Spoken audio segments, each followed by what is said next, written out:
Hey guys, it's me Lolito World Trucker. Ayun, ako na naman. So, yun. So, bali ang drive natin ngayon no is ano lang. Papakita ko sa inyo no. So, ito. So, yun ang na-drive ko ngayon no. 4 hours and 14 minutes. Okay. So, bakit yan ko yan ano? Kasi marami pang nalilito talaga dito sa ano na to. So, kung hindi naman kayo ano sa turo sa ano natin sa tutorial no, marami kayong pwedeng pagtanungan no, kay Knowledge Trucker vlog, kay Papa Beans yan, basta kung sino yung may mga tropa ninyo na ano no, na mga kilala nyo dito sa Europe no. Kung hindi naman kayo ano dun sa tutorial natin no, sa mga turo natin, kung hindi pa rin kayo satisfied, so marami kayong pagtatanungan. Okay, si doon tayo sa tako naman sa taas no. So dahil pinarest na tayo ng 9 hours no, pero ang rest ko ngayon kumbaga mag-iina ako, nakaina ako kasi kailangan ko magkarga uli after 9 hours mamayang gabi sa ano yun, doon sa Viator Bagué. So nakita nyo alas 2 35. So scroll down natin. Yan, okay. So yung na-rest ko ngayon is 40 minutes ngayon, okay? 40 minutes. Scroll down natin. Yung na-rest natin ngayon, ngayong oras na ito. So yun, wala sa takot to. So ito ngayon, nagkaroon tayo ng question mark ay ano yan, doon sa maliit na ano ko, maliit yung dinala ko nung nakarang araw na pinakialaman ni Juan Master. What? So ngayon ito 5 minutes na lang, 5 minutes na lang pwede na uli akong tumakbo no, ng 4 hours and 30 minutes. Okay, kasi nag-rest na tayo dito, pinag-rest na tayo. So scroll down ulit natin no. So nakita nyo to kasi pinag-rest tayo ng 9 hours. So nabawas na yung ano natin doon no, yung rest dun sa baba sa tako. Kaya kailangan ko mag-rest ng 9 hours. After 9 hours pwede na uli ako tumakbo. So nakita nyo, ito yung ano ko, working time na natitira sa baba, 6 hours and 58 minutes.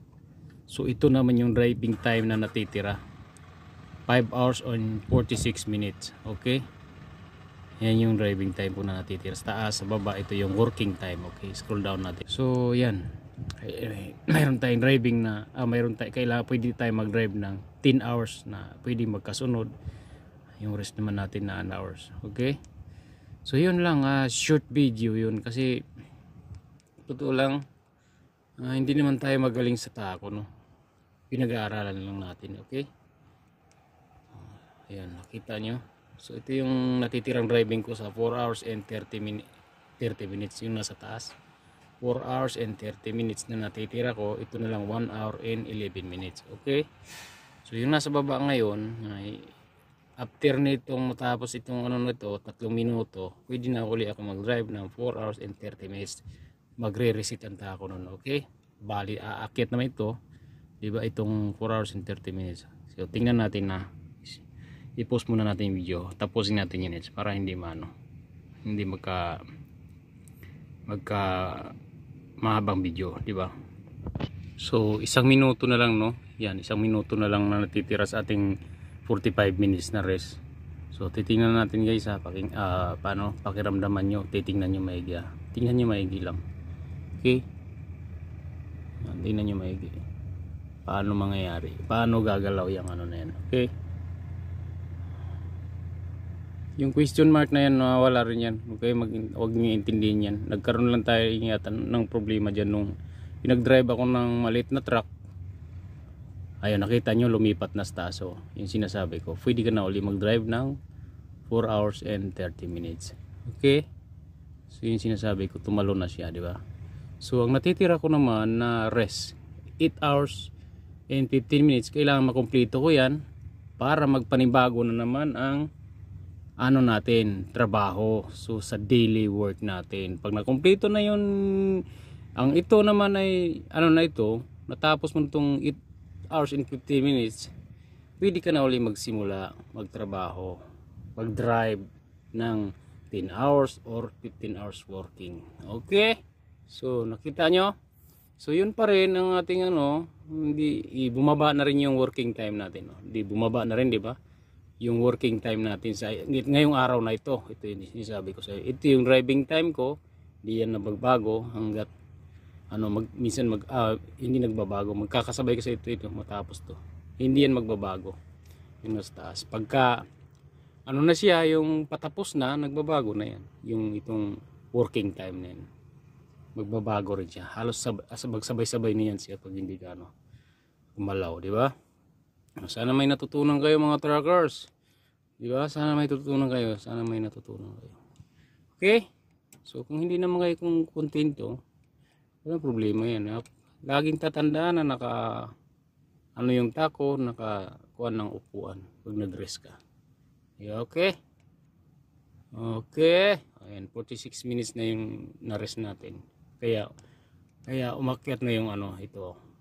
Yung magiging driving mo ngayon. 4 hours and 30 minutes. So sana naintindihan nyo. Kung hindi nyo naintindihan, tawag lang sa mga kuliga, okay? So dito ako sa Victus company ito. Kung saan ako mag-unload. Yan. Ang sabi kasi ng disponent, mag-risk ka dyan ng 9 hours lolito kasi magkakarga ka mamayang gabi.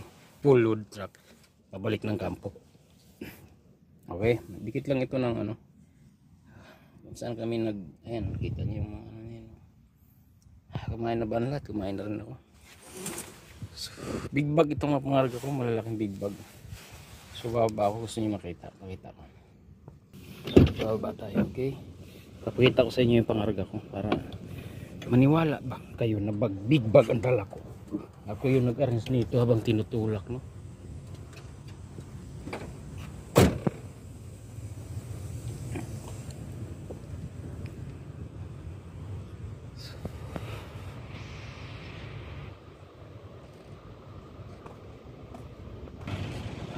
Ayan yung pangarga ko. Okay? Big bag yun. So yun lang. Short. Bye. Bye. Tulog na ako. Sabi niya tulog ka na. Bye. See ya. Tulog tayo. Kasi pinapatulog tayo. Nakakit mo na ako. See you guys later.